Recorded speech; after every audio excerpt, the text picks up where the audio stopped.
Yes. Bogdanov, he did it. Il bought. He went all in. Dumpy. No! No!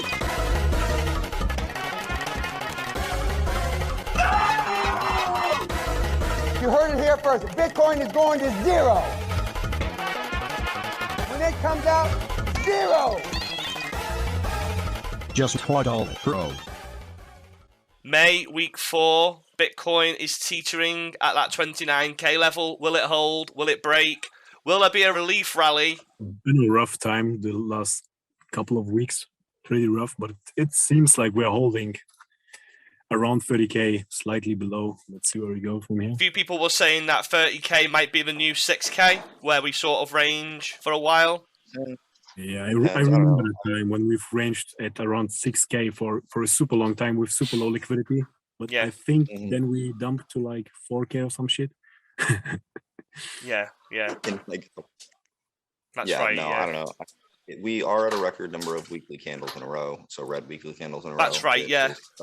If we make another record on the week, but I don't know. I would expect a little relief here. So yeah, we'll see what happens. But we did technically close above 30k for Bitcoin and 2k for ETH, so that's a good sign. However, we're obviously making lower lows, and we have max fear in the market. We're below. We hit 11 actually, hit 8. Just to round up there, we've got 8 weeks, 8 red weeks. We've got fear and greed at its lowest level since COVID crash. I think Panda, you brought that up. Panda mentioned that. So fear and greed is at its record since COVID crash. 8 red weeks in a row, which is the record since what, 2011? Was it? Or something? Was it 2011 or was it It's never been eight. It's never been this consecutive. And we have fear and greed basically at COVID crash levels. We have RSI completely in the gutter. So it is fair to say that it's a good time to average in. There's got to be some relief, surely. To finish there. Bearish or bullish, market to market, aren't they? They don't just go straight down or straight up. They go up and down, don't they? So yeah, they will bounce. So there will be opportunities between all that. Just got to take advantage of it. Really. Love it. So moving on in the news this week, a huge move from both Coinbase and Robinhood. They are both making more apps that are moving into Web3. So Coinbase is making a DeFi mobile app. So you're actually going to be able to like access DeFi through the Coinbase wallet instead of just having, actually they didn't have any DeFi really before. You could kind of stake assets, but that was about it. So this will actually open up Web3, which is kind of cool. Robinhood is also making a self-custodial wallet. I don't know how I feel about it because it's only like 4 assets right now, and it's also Robinhood. But I don't know. I think it's a good thing that they're actually trying to push towards self-sovereignty instead of only just having control over everything. So it's a good more step. decentralization. And their user base, they're not just saying it. Huge anyway, so it's more exposure for solid DeFi. Yeah. As much as we hate Robinhood, it's more exposure for crypto. It's more decentralization, as Panda said. They might even kill themselves with them. Let's see. Well, and I think it will bring more people into actual DeFi instead of just using Robinhood or Coinbase. It'll actually have people using for sure, DeFi on like their own wallets, and I don't know. I think it is a good headway, regardless of whether or not I use or don't use either of those, because I don't use either. To be honest, but it gets people in, so that's a win. So in a totally surprise move by the Portuguese finance minister, they will no longer be a tax haven in Portugal, which is kind of an L, because I know a lot of people were trying to move to Portugal. And no. So now Portugal's off the list. You can't do that anymore. Apparently they're going to be no longer a tax-free zone, so they're going to tax crypto profits. But it will be a small percent, they said, which their actual tax rate is pretty small, so I wouldn't be surprised for them to follow through on that. And an interesting thing is based on like the rulings, the reason it wasn't taxed before is because it wasn't legal tender. So that means if it is taxed now, that means it's a legal tender. Tender, right? Yeah. So that would be an interesting technically bullish in my opinion. It's really bullish considering it's a European country making Bitcoin legal tender. It's actually huge.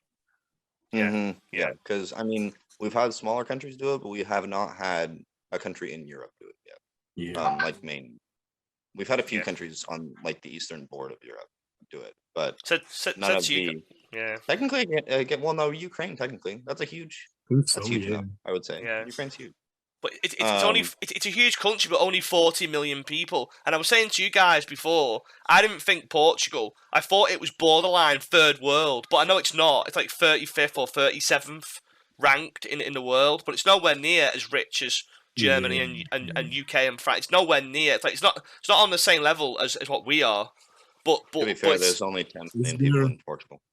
10 million. Like second world because it's not third world, but also not first world. Yeah, Maybe it's not second world. It could be second world then. Is it even a thing called second world? I don't know. It's the second world. There's Is a there? term for it, but I don't. Oh, is there? Like not third world, but not first world. You're a developing country. That's the idea.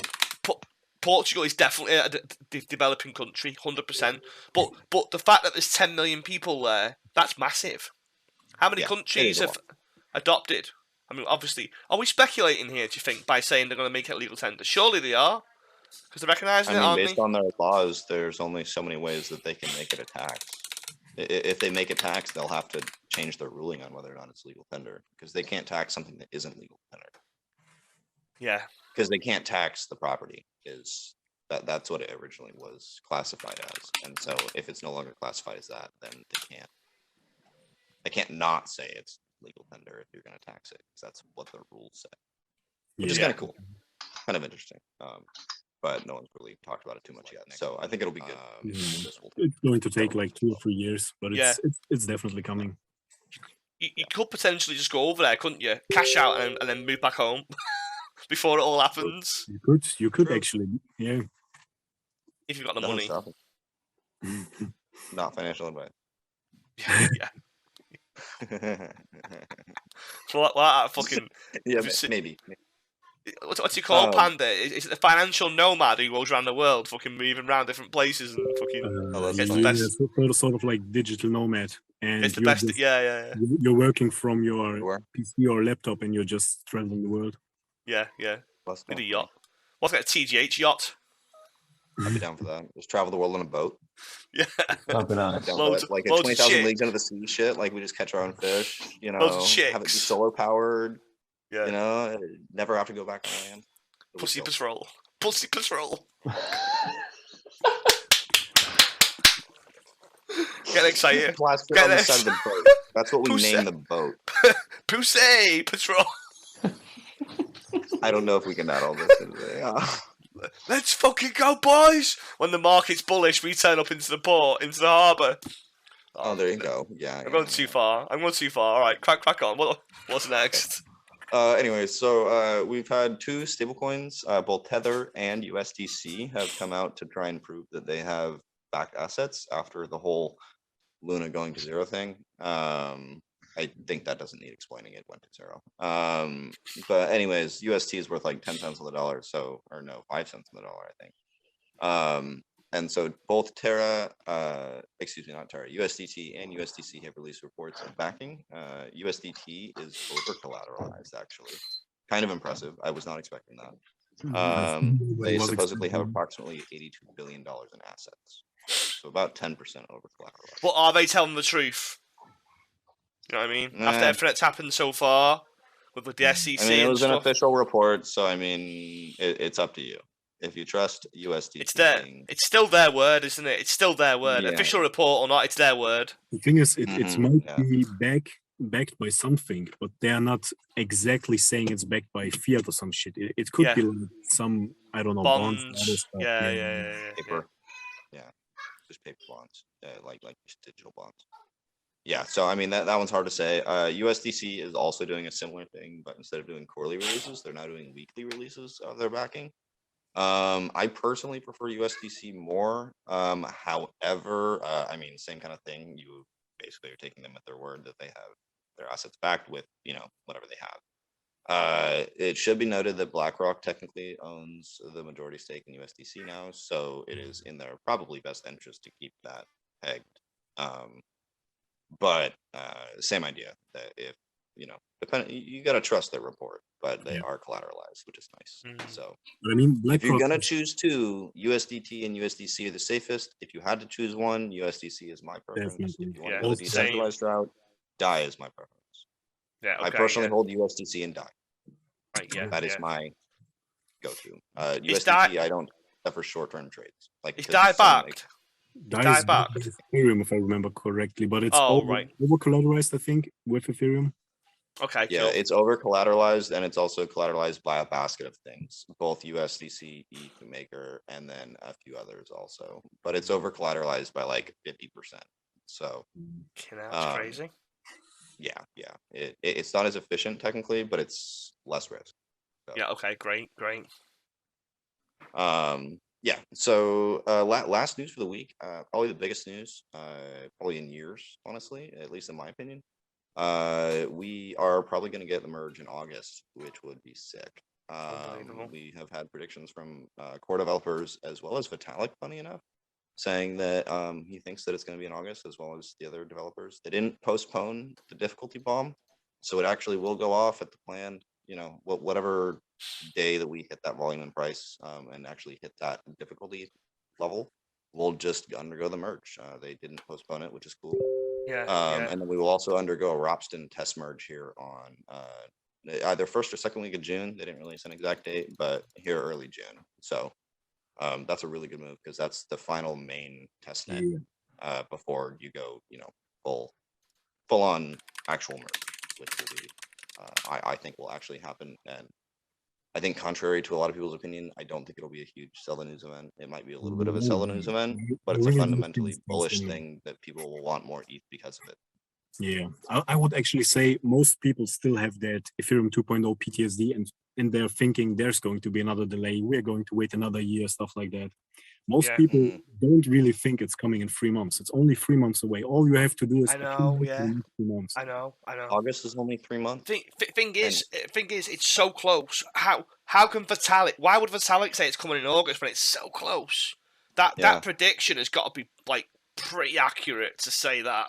I mean, if it really just off, comes down to the difficulty level, and so the math says it should happen in August, and if you don't postpone it, it will happen in August. If it is off, it might be September, the worst case. Yeah, I think. You know what I mean? That would be the worst delay. case. But Ethereum's normally the catalyst that gets all alts running. Yeah. We might see a fucking little alt season. There's no way there's no way in my eyes. Yeah, because once as we get closer, it gets easier to determine when we'll hit that terminal difficulty because it's really hard to estimate. It is dependent on volume like each day and the price each day, and so it's really hard to estimate months out in advance. Didn't you say that we'll actually have like a tight range where we'll announce like, the merge is probably going to happen around this time frame and at this block. Didn't you say it's like 3 halvenings in one potentially? Yep. Yeah, so in terms of supply reduction or like supply emission reduction, which is cool. So mathematically, it's been calculated that it's the same as 3 halvings at one time. It's technically more because 3 halvings is then minus 87.5 reduction, minus 87.5% reduction, and so minus 90%. That is huge. That is huge. I just can't see how Ethereum isn't gonna fucking start rallying. Yeah. Just in case anyone thought, soon. Shanghai update is not until 6 months after the merge, and for those 6 months, there will be 0 ETH emitted from validator rewards. There's 0 are emitted for 6 months, and you cannot just immediately unstake your ETH. There's a line. There's like a literal line to go out of the pool, and into the pool, so that there isn't like a catastrophic drop or increase in the staking rate, which is actually quite clever. And it means that there won't be a massive unstaking sell the news event, because that's just mathematically not how the protocol works. You can't, or at least there might be some over time, but there won't be a massive 50% unstaking event once the merge goes through, because you literally aren't allowed. And people that have staked ETH know that, or at least they should. There's If a you lot don't of know that, smart money staking. I don't think it's all small fishes. It's actually like the big guys staking right now. really, They- really big They deposits. definitely know. We've the seen local literal pools. 200,000 ETH deposits Yeah, like, in yeah. one transaction, which is Let's be honest as well. It's what the big guys are doing that is going to move the markets. All the small fish just follow. Yeah. Like well, they look at just the bond follow. market. That's essentially what Ethereum staking will equal is a bond over time, and the bond market is worth trillions, tens of trillions, probably more. Actually, I don't know the bond market cap. The market cap. Actually, I might just look that up. Sounds good. $46 trillion is the size of the bond market Jesus Christ. in the that United is- States. that is huge. Worldwide is approximately the bond market in the world is approximately $119 trillion. That is So just insane. just do that quick maths. It's a lot. So yeah, so really excited about this. Honestly, I personally am advocating that the merge will in fact happen this year, probably this summer, and I'm pretty excited. Honestly, I'm super excited. I think it's going to be great. Love it. Yeah. So for our last piece of news, we got one big TGH pick news of the week from XCAD. They're releasing their Watch to Earn YouTube plugin, which is super cool because 250 million subscribers are instantly going to have access to this. You literally can just like go and download it and add it to YouTube, and then when you watch YouTube, you literally earn tokens. Which, yeah, it's great. Like you thought, if you thought walking was cool, like you literally can watch YouTube and make. Yeah. So you can just do what you normally do, like enjoy watching documentaries or whatever you want to watch. I want to know, is that the case, or is there specific guidelines on what you can watch, what you can't watch? You know, I'm not entirely sure yet. They haven't released like That's super actually detailed a very rules. interesting question right there. But I would imagine it's everything you watch. I was thinking it's similar to the Brave browser, where you also get rewards just by using the browser as you would always do.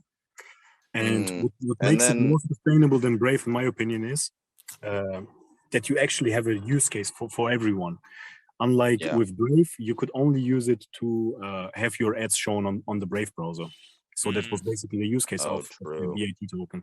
But with XCAD, you can buy all these influencer moments as NFT, all these special events, meet them behind the scenes and stuff like that. So they're going to have meetups with all the influencers they got on board. You can access their special merch shops, all that kind of stuff. Very merch shops are huge.